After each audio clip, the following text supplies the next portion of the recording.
Hoje eu proponho uma outra pergunta. Vamos supor que eu e você aceitamos esse chamado e queremos ser discípulos, seguindo Jesus de perto. O que acontece? O que acontece quando a gente caminha bem perto de Jesus? O que eu devo esperar se eu estiver seguindo Jesus para valer, com todo o meu coração, com todo o empenho? O que será que vai acontecer?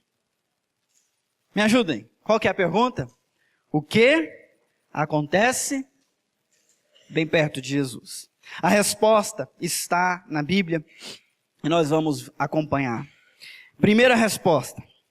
Você pode acabar vendo a manifestação do reino de Deus. Se você quiser seguir Jesus, você vai acabar vendo aquilo que você nunca imaginou a respeito do reino de Deus. A gente vai ver isso lá em Marcos capítulo 9, versículo 1, eu peço que você abra a sua Bíblia, assim você pode marcar para ler depois algo que lhe chame a atenção, algo que lhe falou o coração. Então abre, se você não tem uma Bíblia, depois você deixa o nome comigo, a gente consegue uma Bíblia para você, mas é importante que você se relacione com a sua Bíblia. O que eu faço aqui de domingo, lendo a Bíblia versículo com versículo, palavra com vocês, não substitui o relacionamento que você deve ter com ela, tá bom? Então abre lá. Marcos capítulo 9, versículo 1.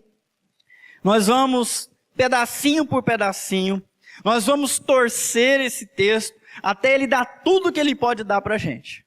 Tá bom? Então sejam pacientes. Eu não vou passar nem do primeiro versículo agora. Vocês me ajudam? Vamos ler todos juntos aqui em cima? Vamos ler aqui a mesma versão, assim a gente consegue ler todos. E lhes disse, garanto-lhes que alguns dos que aqui estão, de modo nenhum, experimentarão a morte antes de verem o reino de Deus vindo com poder. Agora vocês entendem. Se você estiver seguindo Jesus, você pode acabar vendo a manifestação do reino de Deus, porque é isso mesmo que ele está dizendo para os seus discípulos. E quando a gente fala do reino de Deus, às vezes é uma palavra, é uma imagem que está longe da gente conseguir entender o seu significado. A gente lembra que João Batista começou a pregar antes de Jesus, chamando as pessoas para serem batizadas no Rio Jordão. E a mensagem dele era: arrependam-se porque está próximo o quê? Quem sabe? O reino de Deus. Está próximo o reino de Deus. E ele pregava isso e as multidões afluíam arrependidas dos seus pecados, se batizando, tentando arrumar a sua vida para esperar o reino de Deus. João Batista morreu e talvez a gente se pergunte, cadê o reino? Quando João Batista foi preso e já não podia pregar, Jesus começou o seu ministério.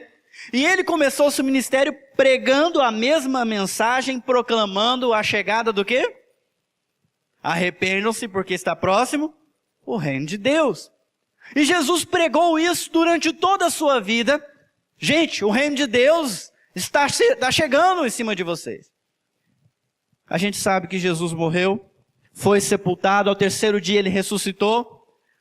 Andou com os discípulos durante 40 dias, dando muitas outras instruções, até que ele foi elevado aos céus. Está à direita do Pai, aguardando a hora de retornar. E a gente se pergunta, cadê esse reino? Cadê esse reino de Deus que estava tão próximo e já se passaram 2000 anos? E ele promete para os discípulos. Leiam comigo entre aspas mais uma vez. Jesus disse: garanto-lhes que alguns dos que aqui estão... Quem estava do lado dele, hein? Os 12 discípulos. Desses 12, de modo nenhum experimentarão antes de verem o reino de Deus vindo com poder. Quantos deles estão vivos? Nenhum. O que durou mais morreu lá na ilha de Patmos, não é? João? Os outros morreram antes. Como é que pode ser então a gente entender que o reino de Deus, será que eles viram? Será que eles não viram? Porque a gente está se perguntando, cadê o reino de Deus? A gente olha para o lado, a gente não consegue ver Deus reinando nessa sociedade bagunçada e depravada que nós vivemos. Muitas vezes nós não conseguimos ver Deus reinando sequer na nossa vida. porque nós fazemos só o que a nossa carne manda e somos escravos de nós mesmos. Cadê o reino de Deus? Por isso, esse texto nos ensina algumas coisas a respeito do reino de Deus que vale a pena a gente prestar atenção. E a primeira coisa, o reino de Deus é uma realidade presente, apesar de não ser plenamente. O reino de Deus não é algo que virá. O reino de Deus é algo que chegou com o Senhor Jesus Cristo e está aí. Só que nós, muitas vezes, não conseguimos ver. Quando ele fala que o reino de Deus está próximo, é porque o reino de Deus está com ele. É ele. Quem é o rei dos reis? O Senhor Jesus Cristo. E ele já era rei. É rei. E será rei para sempre. Então quem estava andando com os discípulos não era somente um carpinteiro. Era o rei dos reis e senhor dos senhores, proclamando a chegada do seu reino e convidando as pessoas a se submeterem a ele, a aceitarem a sua autoridade e o seu domínio. Gente, isso continua acontecendo hoje. O reino de Deus é uma realidade e você precisa, antes de qualquer coisa, decidir se você vai se juntar a ele ou ficar contra ele, porque ele é real, mesmo que você não o esteja vendo. Nesse momento, nesse exato momento, tem um Senhor centrado num trono, reinando soberanamente sobre a história. Quer você creia nisso, quer você não creia nisso. Eu acho que eu falei alguma coisa que ninguém entendeu. Eu vou repetir então.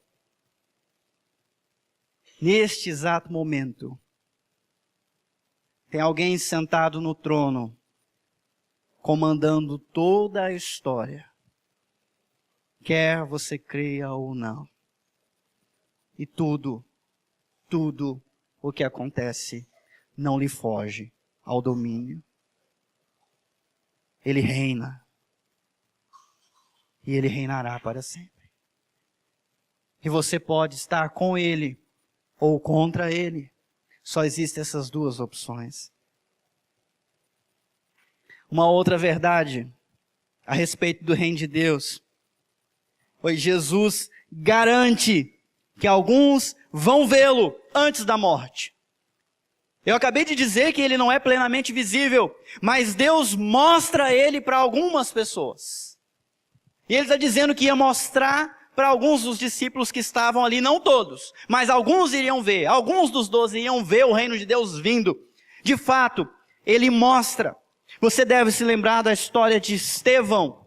Está lá em Atos capítulo 7. Se você abrir lá no versículo 55 e 56, lá na sua Bíblia, você vai ver que Estevão está sendo julgado, está sendo condenado por pregar o nome de Jesus. E antes deles executarem ele na praça, tocando pedras nele, ele teve uma visão. Diz assim o versículo 55, mas Estevão, cheio do Espírito Santo, levantou os olhos para o céu e ele viu a glória de Deus. E Jesus de pé, à direita de Deus, e disse, vejo o céu aberto e o Filho do Homem de pé, à direita de Deus. Antes de morrer, Estevão viu Jesus reinando no seu reino. Você consegue imaginar se isso acontece com você? Jesus garante que alguns não vão morrer antes de ver. Estevão viu. Viu Jesus de pé, nos céus gloriosos. É engraçado porque quando a gente lê em Apocalipse, Jesus não está de pé, Jesus está sentado no trono. Mas no caso, Jesus está de pé para receber o seu servo fiel até a morte, que imitou ele até na morte, porque quando ele estava sendo apedrejado, ele orou pedindo perdão dos seus algozes, daqueles que estavam assassinando ele. Ele viu o reino de Deus visualmente e viu Jesus reinando no seu coração, porque ao invés de sentimentos de vingança, ele tinha sentimentos de compaixão. Alguns vão ver o reino de Deus antes de experimentar a morte. Quem garante? Jesus. Será que você vai vê-lo? Será que Deus tem reservado isso para você? Mais uma verdade a respeito do reino de Deus. Leia para mim. Todos vão vê-lo depois da morte. Alguns vão ver antes, Mas todo mundo, sem nenhuma acepção, vão ver Jesus no trono e vão reconhecer que ele é rei. Coloque nessa lista Satanás, coloque nessa lista todos os demônios, coloque nessa lista as pessoas que não acreditam em Deus, coloque nessa lista os adeptos de todas as outras religiões. Um dia todo joelho se dobra e toda língua confessa, só Jesus é o Senhor. E eles vão ver que ele reina. Mais uma vez eu insisto com você. Você quer reconhecer isso lá, depois da morte? Ou você quer reconhecer isso já, agora? Não importa a sua idade. Jesus reina e está te convidando a se sujeitar ao reino dele. Se você se sujeitar agora, você vai experimentar a bondade dele. Se você não se sujeitar nessa vida, você vai experimentar a ira dele. Decida-se. Decida-se, porque amanhã pode ser tarde. Decida-se. Todos vão vê-lo e reconhecê-lo. Mais uma vez eu repito a pergunta, o que acontece bem perto de Jesus? Mais coisas acontecem. Perto de Jesus você pode ser convidado para algo muito, muito especial. Vamos continuar lendo o nosso texto? Marcos 9, versículo 2. Leiam junto comigo. 6 dias depois, Jesus tomou consigo Pedro, Tiago e João e os levou a um alto monte, aonde ficaram a sós. É interessante olhar para esse texto e ver o próprio Jesus convidando, não todos os discípulos, mas 3, Pedro, Tiago e João. Convidando eles para uma vida espiritual diferente, para uma intimidade com o Pai diferente, algo novo, algo exclusivo. Não foram os 12, foram só 3. Se você estiver caminhando bem perto de Jesus, pode ser que no momento que você não espera, Ele lhe convide para viver algo especial só de vocês. Será que isso é desejável? Uma vida espiritual diferente. Olhando para isso, eu tenho algumas lições para compartilhar com vocês também. Uma vida espiritual envolve comunidade, envolve solitude. Houve um pastor cristão que morreu nas mãos de Hitler na Segunda Guerra Mundial, chamado Dietrich Bonhoeffer. E ele escreve o seguinte: aquele que não consegue ficar sozinho, que tome cuidado com a comunidade. Aquele que não está na comunidade, que tome cuidado ao ficar sozinho. Cada situação apresenta ciladas e riscos profundos. Aquele que deseja comunhão, sem solitude, mergulha num vazio de palavras e sentimentos. E aquele que procura a solitude sem a comunhão, perece no abismo da vaidade, do narcisismo e do desespero. Jesus tinha o cuidado de praticar tanto a comunidade como a solitude. Percebam que eu não falo solidão, porque solidão não faz bem para ninguém. Alô? Mas Jesus sabia ficar sozinho para poder servir melhor quando em comunidade. E sabia se desgastar em comunidade para depois se encher de novo sozinho. Por várias vezes a gente viu Jesus despedindo a multidão, despedindo os discípulos e procurando um lugar solitário para estar com o Pai. Só Ele e o Pai. Sozinho. Agora, pela primeira vez, a gente vê Jesus não indo sozinho, mas convidando 3 para ensinar para eles o que ele já sabe fazer. Porque a vida espiritual envolve comunidade e envolve solitude. O que é que tem na sua vida espiritual? Só comunidade ou só solitude? Precisa ter os dois. Precisa ter os dois. É ou não é? Quando está tudo transtornado, o que é que você precisa? Refúgio, tranquilidade, paz, oração. E isso você precisa ficar sozinho. O que Jesus faz sozinho? Ele pode praticar várias disciplinas, talvez, essas principalmente. Solitude, silêncio, oração, meditação e adoração. Agora há uma verdade sobre isso. A gente aprende isso fazendo junto. Eu vou escolher só a oração que é o mais comum. Quem sabe orar, levanta a mão. Eita, até me assustei agora. Quem sabe orar, levanta a mão. Quem já orou alguma vez aí, costuma orar, assim, de vez em quando, assim, agradecendo a comida. Eu sempre achei que oração era uma coisa tão simples. E quando eu estava ensinando pessoas novas na fé, e elas falavam, pastor, não me pede para orar não, que eu não sei. Eu falei, como não sabe? Você sabe conversar? Você sabe conversar, você sabe orar. E eu dizia isso, até que estudando a Bíblia, eu descubro que oração não é simples. Não, não é. É só olhar para os discípulos, eles nasceram na cultura judaica, com poucos anos de vida, o que eles fazem é decorar o Pentateuco. Aos 12 anos eles já conhecem todo o Antigo Testamento, inclusive os Salmos. E os Salmos são o quê? Cânticos e orações. E depois de um tempo andando com Jesus, eles chegam para Jesus e falam, Jesus, você pode ter misericórdia da gente? Ensina a gente a orar, igual João ensinou os discípulos dele. Então, o negócio é generalizado. Eles reconhecem que não sabe orar. E os discípulos de João também, que eram judeus, também não sabiam orar. E aí eu me pergunto, será que eu sei? Será que você sabe orar? Porque é algo que a gente aprende fazendo junto com quem sabe. Jesus deu uma oração para eles, falou como fazer. E mais, Jesus convidou, hoje vocês vão subir no monte comigo e nós vamos orar. Vocês vão aprender fazendo. Aprender fazendo. Eles mesmos reconheceram que não sabiam. Eu falava que orar é como conversar, como se conversar fosse simples. Não é? Cadê os casados? Caldo entornou lá na tua casa, o angu criou caroço, você é sua esposa. É fácil conversar?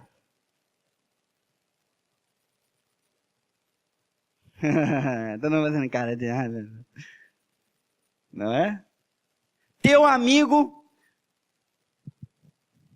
Tem gente dizendo para você que ele anda falando mal para você nas costas.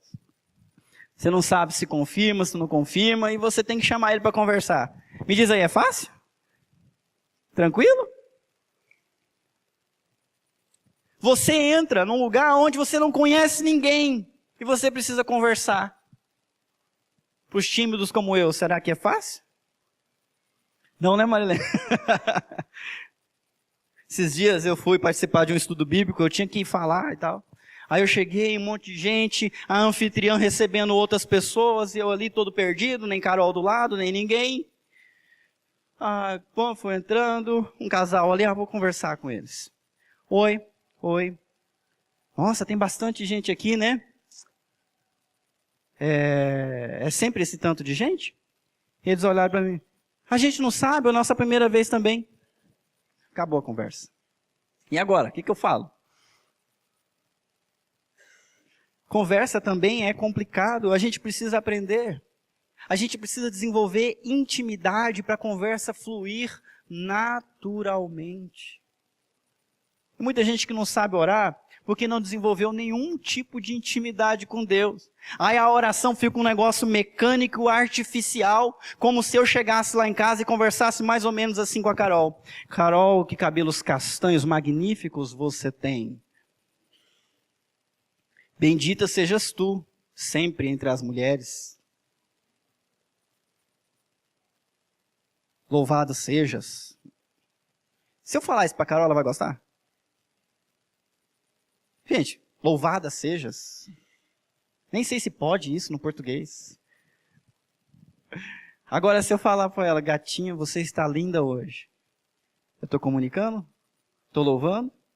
Beleza. Vocês não viram ela está lá embaixo, não sei se ela está me ouvindo. Mas está linda hoje. A gente não usa uma linguagem artificial, palavras decoradas com quem a gente ama. A gente coloca verdade e sinceridade, mas isso também não sai de uma hora para outra. A gente só acredita nisso quando há intimidade. Quando a gente sabe que o outro está sendo sincero. Por isso eu digo que a maioria de nós tinha que desaprender para aprender de novo como orar. Porque a nossa oração é algo tão mecânico, tão vazio, que Deus deve falar. Para quem que é essas palavras? Para quem? A gente precisa aprender. Outra coisa que eu aprendo, Quem está avançado? Quem sabe orar? Quem ora com espontaneidade, com verdade? Eu conheci um amigo no seminário que era assim, ele orava tão bem, que eu tinha inveja dele. Parece que Deus era mais amigo dele que meu. Era tão espontânea a conversa dele com Deus. Quem está avançado deve iniciar os outros, não é isso que Jesus está fazendo? Ele pega pela mão, vocês três vão comigo. Então quem sabe orar, por favor, considere convidar outros para orar com você. A gente na igreja usa a palavra varão, né? Homem, varão. Sabe orar, tem feito da oração algo importante na sua vida, relacionamento com Deus. Chama seu filho para orar contigo. Chama os meninos da igreja para orar contigo. Chama a tua esposa para orar com você. Deixa eles aprenderem contigo. É isso que Jesus fez. Todo mundo que está no outro time, que está pensando, pastor, não estou avançado não, depois que o senhor falou, acho que eu também não sei. Quem será que vai me chamar? Ai meu Deus, será que alguém vai me chamar? Para de viticismo, se ninguém te chamar, convide-se a si mesmo. Ok? Chega no fulano que você acha que, olha, querido, você podia marcar um tempinho para a gente orar junto? Quero aprender com você. Convide-se. Não fique esperando cair pão do céu, não. Se você tem fome e sede, busque. Ok? O que mais acontece bem perto de Jesus? Resposta, cuidado. Você pode ver a glória de Deus. A gente vai acompanhar no texto, mas acho que vale a pena eu dizer alguma coisa. Quando a gente fala assim, vamos dar glória a Deus, eu não sei o que vocês entendem, então eu quero esclarecer. Primeiro, glória a gente não dá no sentido literal, a gente reconhece. Quando a gente fala dar glória, eu estou querendo chamar vocês para reconhecer a glória que Deus tem. Por exemplo, a minha esposa é linda, já que eu estou falando dela, vocês me perdoem aí, né? É linda. Mas se ela fosse feia, não adiantava eu falar para ela que era linda, que isso não ia tornar ela linda, ia não? O que você acha? Se ela fosse banguela e eu dissesse, seus dentes são lindos. Isso é um insulto. Não funciona. Ela tem a beleza dela e eu apenas reconheço o que é bonito. Louvo, honro, exalto o que Deus fez. Da mesma forma, Deus é todo glorioso, majestoso, cheio de luz, santo, inigualável. E quando eu dou glória a Ele é quando eu reconheço isso. E digo, você é. Com certeza você é.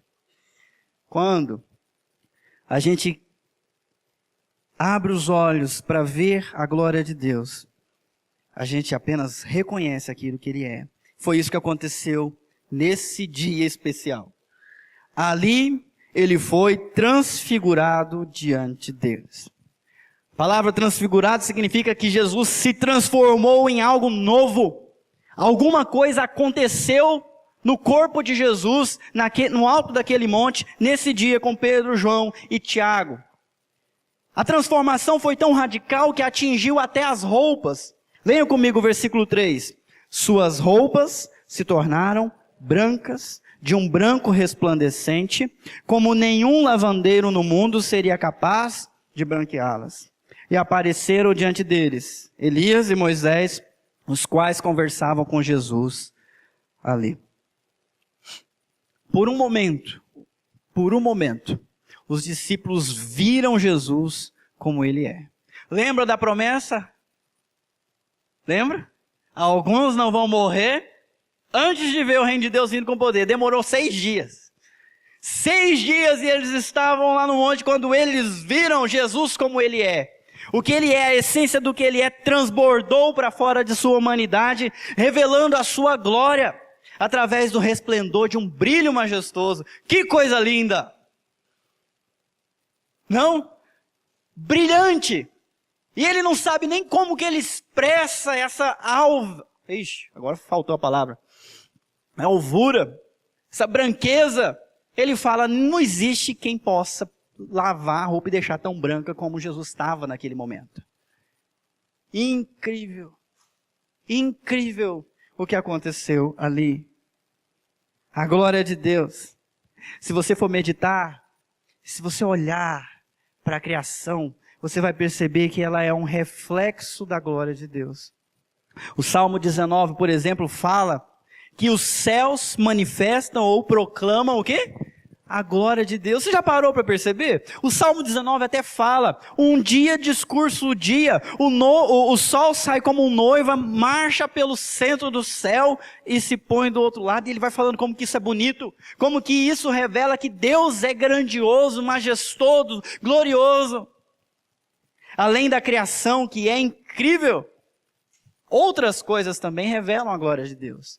Você já se pegou num lugar, contemplando a criação e falar, tem que existir um Deus. Tem que existir um Deus, não é possível uma beleza tão imensa se não houve um Deus para criar. Esses dias eu estava ouvindo alguém dizendo que, contemplando o mar e toda a natureza em volta, diz, isso não pode ser produto de uma explosão simples. Uma mente por trás disso fez tudo se encaixar tão perfeitamente, tão lindamente. Gente, que mundo extraordinário Deus preparou para nós. Vocês ainda estão percebendo, não? A gente já destruiu bastante coisa. Mesmo assim, ainda tem beleza. É ou não é? Tá calor hoje, né? Tá ou não tá? Daqui a pouco você vai chegar na sua casa, vai pegar um copo de água, bem fresquinho, e colocar na sua boca. E aí você pensa o seguinte, quem que inventou esse negócio? Tão bom. Não tem gosto de nada, mas é bom. Que refrigério beber isso aqui. Deixa eu te dizer, quem pensou, quem foi o cara criativo por trás disso foi Deus. Sabe outra coisa que eu gosto demais? Essa história de homem e mulher. Que ideia boa, não? Os solteiros, me desculpe, mas eu gosto muito de estar casado. Que ideia boa, você ter um amigo pro resto da sua vida que te completa, que te gosta, que te quer bem. E você, vice-versa. É bom demais, que ideia boa. A Bíblia também reflete a glória de Deus. Se você parar por um tempo para meditar, você vai perceber quão maravilhosa ela é. Tão perfeita, tão cheia de sabedoria. É um manual de instrução que não deixou nada de fora do que é importante. Se você ler, você vai se tornar sábio, vai ficar besta, percebendo como que Deus é inteligente, como que Ele é perfeito. Agora, algumas pessoas tiveram experiências pessoais com a glória de Deus. Eu posso citar algumas rapidamente. Moisés, em Êxodo capítulo 33 e 34, fala que Deus visitou ele no alto de uma montanha. E às vezes a glória de Deus, ela é dita como uma nuvem, ou então como um fogo que desce. E quando desceu sobre a montanha, a presença de Deus era tão forte que a montanha inteira tremia e chacoalhava. E ali Moisés se encontrou face a face com Deus. E Deus escreveu com seu dedo as tábuas, os mandamentos para ele dar para o povo. E ele falou, eu quero te ver. E Deus disse para ele, você não pode me ver. Ninguém me viu, permaneceu vivo. Mas eu vou fazer o seguinte, eu vou te colocar numa fenda aqui na rocha, vou lhe tapar com a minha mão, eu vou passar, e quando eu estiver passando eu vou tirar a mão, e você vai ver um lampejo da minha bondade, da minha misericórdia. O homem quase caiu de costas. Ele viu a glória de Deus.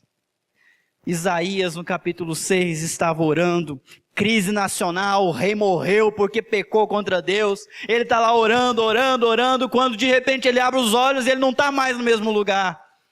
Porque o lugar se encheu de fumaça, as vestes de Deus encheram aquele lugar e ele viu o quê?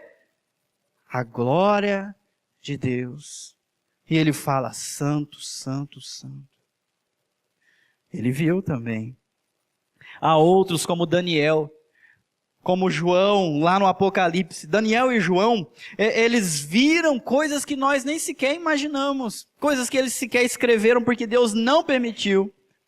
Há uma outra história interessante, quando Salomão terminou de construir o templo, ele fez uma oração pedindo para Deus vir habitar no templo. Apesar de Deus não habitar em templo feito de mão, Deus resolveu descer lá. Resolveu descer lá para ver como é que estava a casa que fizeram para ele. Sabe o que aconteceu? Uma fumaça envolveu tudo. E todo mundo teve que sair correndo, não dava para ficar lá dentro. Tão grandiosa, majestosa Era a glória de Deus no lugar. De dia, Deus conduziu o povo durante 40 anos através de uma nuvem majestosa. À noite, através de uma coluna que brilhava, iluminava o caminho e aquecia no meio do deserto. Glorioso. A glória de Deus simplesmente não pode ser expressa em linguagem humana. A gente tenta. Eu leio o Apocalipse, eu fico com dó de João. Ele tem visões do mundo espiritual, de Deus no trono, e aí ele começa a tentar descrever. Era brilhante como a cor da esmeralda. Olhava para um lado, parecia o sardôncio, jaspe. Coitado, acabou as pedras que ele conhecia e ele não conseguiu expressar o que era a beleza do que ele via. Lê lá o Apocalipse para você ver. Ele tenta usar tudo que ele pode para expressar o que ele está vendo, mas não há palavras para expressar o que é ver Deus em sua majestade. O que acontece bem perto de Jesus? Vocês estão acompanhando? Vocês estão tomando nota disso, não? Eu não sei se eu estou conseguindo fazer vocês ficarem com um pinguinho de vontade, mas eu acho que a gente já deve estar no quarto ou quinto, não é? O que acontece bem perto de Jesus? É claro que você vai ficar completamente assombrado. Vamos lá. Marcos 9, 5 e 6. Vamos ler junto mais uma vez. Então Pedro disse a Jesus: Mestre, é bom estarmos aqui. Façamos 3 tendas, uma para ti, uma para Moisés e uma para Elias. Ele não sabia o que dizer, pois estavam extasiados, maravilhados, atônitos, bestas, abobados com o que eles viram. Gente, uma coisa é você estar assombrado quando o cara está dormindo no meio de uma tempestade, você acorda ele, você não se importa que a gente vai morrer, o cara fica de pé, nem limpou a remela do olho e fala: vento, para, mar, se acalma, e tudo. E eles olham: quem é esse? Agora outra coisa é você ver a glória dele transpassando a sua natureza humana e brilhando intensamente. E 2 homens que há muito morreram lá conversando com ele, Moisés e Elias. Eu acho que o primeiro foi o silêncio, né? Até que alguém foi corajoso e falou: asneira. Vamos fazer uma tenda, como se eles precisassem de tenda, né? A gente fica assombrado quando a gente tem uma experiência com a glória de Deus, uma experiência com Deus vivo. Produz o quê? Já aconteceu com você? Já aconteceu com você? Você fica: uau, eu não vou nem dormir hoje à noite. Assombrado com a graça, a misericórdia, o poder, a majestade do nosso Deus. Agora, há um problema. Pode conduzir também à alienação. A gente tem que tomar cuidado com o apego a essas experiências sobrenaturais. Tem muita gente que quer viver no alto da montanha igual Pedro.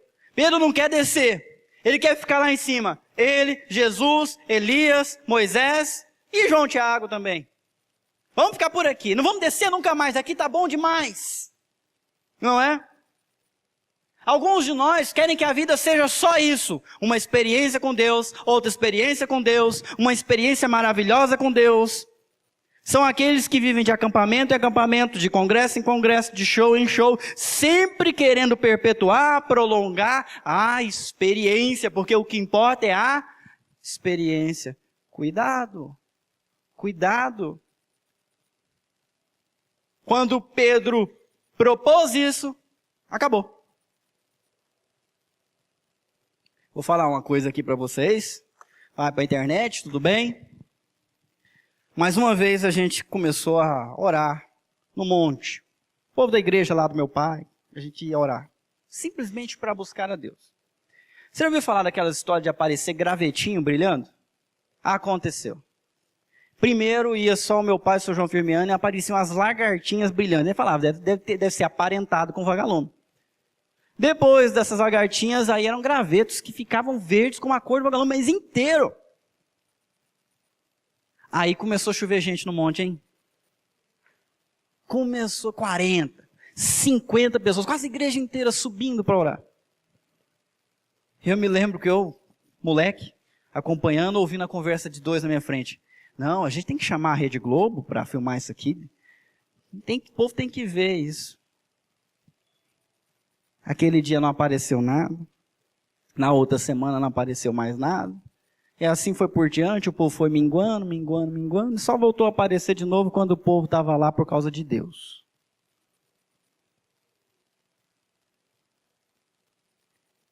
A gente tem que tomar cuidado para não trocar a glória de Deus pela experiência com a glória de Deus. A gente sobe no monte, a gente tem uma experiência com Deus, mas isso é um sinal. Eu não posso viver só disso. O que acontece bem perto de Jesus? Você se fortalece cada vez mais, fortalece a sua fé em Jesus. Foi para isso que eles experimentaram aquele momento. Foi um sinal de Jesus e de Deus para os discípulos. Vamos ler. A seguir apareceu uma nuvem e os envolveu, e dela saiu uma voz que disse: Este é o meu filho amado, ouçam-no. Repentinamente, quando olharam ao redor, não viram mais ninguém, a não ser Jesus. O que foi confirmado por aquela experiência é o que tem que ser confirmado: fé no Filho de Deus. Como é que a gente sabe isso? Primeiro, Elias e Moisés estão lá, o profeta e outro grande profeta, conversando e dando seu apoio, o seu aval para o ministério de Jesus. Eles também representam a lei e os profetas que confirmam o ministério de Jesus.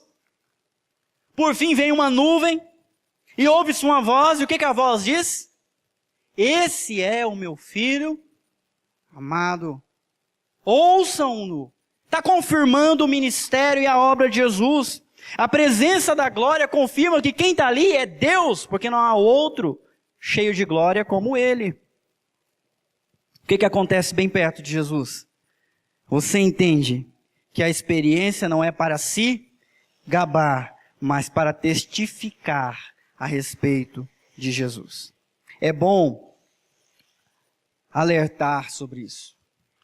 Tem algumas pessoas que começam a orar e buscar uma vida espiritual e se gabar. Se gabar que orou, se gabar que jejuou, se gabar que passou a noite inteira, se gabar. Jesus alerta: se você está orando para aparecer para os outros, essa é a única recompensa que você vai receber. É para testificar. Enquanto desciam do monte, Jesus lhes ordenou que não contassem a ninguém o que tinham visto, até que o Filho do Homem tivesse ressuscitado dos mortos. Aquele sinal era para ser guardado, para se contar na hora certa, pelo motivo certo, confirmar que aquele era o Filho de Deus. É a segunda vez que uma voz fala do céu: Este é o meu Filho em quem eu tenho prazer. No batismo aconteceu, e agora de novo no alto dessa montanha aconteceu. Então, é para fortalecer o testemunho de Cristo. Você sobe para se fortalecer e desce para trabalhar. Não dá para ficar só lá na montanha. Tem trabalho esperando lá embaixo. Vocês vão ver na próxima oportunidade. Lá embaixo tem um menino endemoniado e os discípulos que estão lá não conseguem expulsar o demônio. Quem tem que descer para dar conta do negócio? Jesus. Então a gente sobe, a gente vai até Deus para poder descer, porque tem muita coisa para fazer. Crente alienado não serve de muita coisa não. Crente que fica com a cabeça só lá no céu não faz diferença no mundo. Crente que só pensa nas coisas do alto, as coisas que ainda estão ocultas, tem dificuldade de fazer diferença. Deus nos deu uma missão. E essa missão é no mundo. Vão e façam discípulos. Alô? De todas as nações. Para cumprir isso, eu tenho que estar com o meu pé na terra. No chão. Experiências sobrenaturais só devem ser proclamadas para testificar e colaborar com a missão de Jesus. Se não for para isso, não convém falar. Várias vezes Deus deu revelações para Daniel, para João, e quando eles iam escrever, Jesus falou: não, isso você não escreve, isso você guarda. Deuteronômio capítulo 29, versículo 29, as coisas reveladas pertencem A nós. E as encobertas pertencem? Alô? A quem? A Deus. É a Deus, pertence a Ele. O que acontece? O que mais acontece? Já aconteceu tanta coisa, será que tem mais? Tem. Sabe o que mais que acontece? Bem perto de Jesus, quando a gente está lá pertinho dele, seguindo Ele. Além de tudo isso, você pergunta e aprende. Claro, Toda a Bíblia, gente, toda ela testifica sobre Jesus. Uma vez Jesus repreendeu os religiosos que conheciam a Bíblia de capa a capa, mas não criam nele.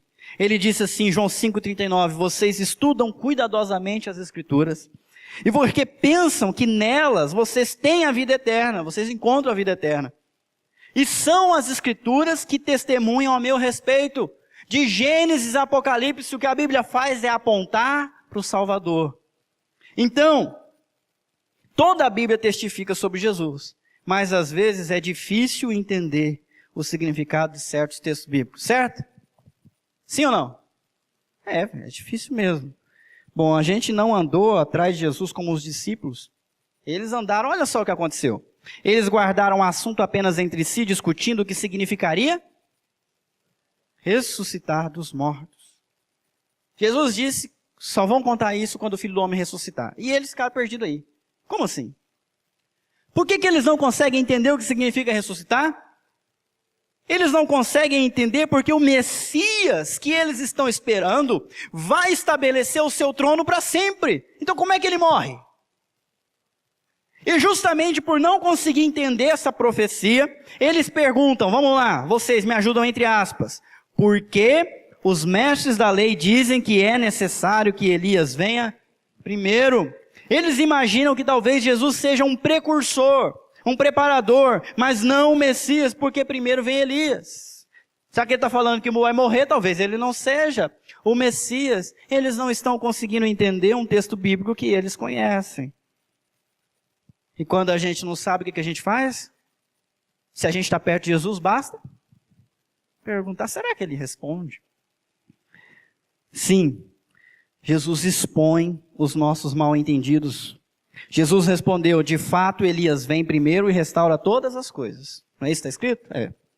Se é isso que está escrito, ele pergunta, então por que está escrito que é necessário que o Filho do Homem sofra muito e seja rejeitado com desprezo? Jesus faz uma outra pergunta, porque às vezes você ajuda a pessoa a entender perguntando. A Bíblia diz que Elias vem e restaura tudo, certo? Certo, é isso que está escrito. Então por que também que a Bíblia profetiza em Isaías 53 que o Salvador iria sofrer? Se foi tudo restaurado, não precisa mais de sofrimento, nem dor, nem sacrifício. Com essa pergunta, ele mostra para eles que eles entenderam errado. Bem perto de Jesus, ele também esclarece, não só expõe, mas esclarece. É o último texto.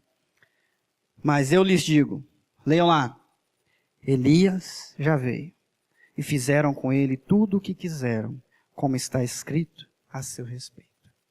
Elias já veio, já restaurou o que era para ele restaurar. Quem é Elias? Os outros evangelistas dizem que eles entenderam que Elias era João Batista, e João Batista veio para preparar, para restaurar o caminho, a chamar o povo ao arrependimento. Ele veio, ninguém o reconheceu, mataram ele igual mataram o outro Elias. E a mesma coisa será feita com o Messias. Meus queridos irmãos e amigos, deixa eu falar ao seu coração só mais um momento. É bem perto de Jesus. É na presença de Jesus que nós encontramos resposta, que nós encontramos a nossa fonte, que nós encontramos o nosso destino. É na presença de Jesus que as nossas dúvidas se vão, e nós conseguimos enxergar a sua glória e encontrar o nosso lugar, ajoelhado diante dele, dando para ele o que ele é digno de receber, a nossa adoração e o nosso louvor.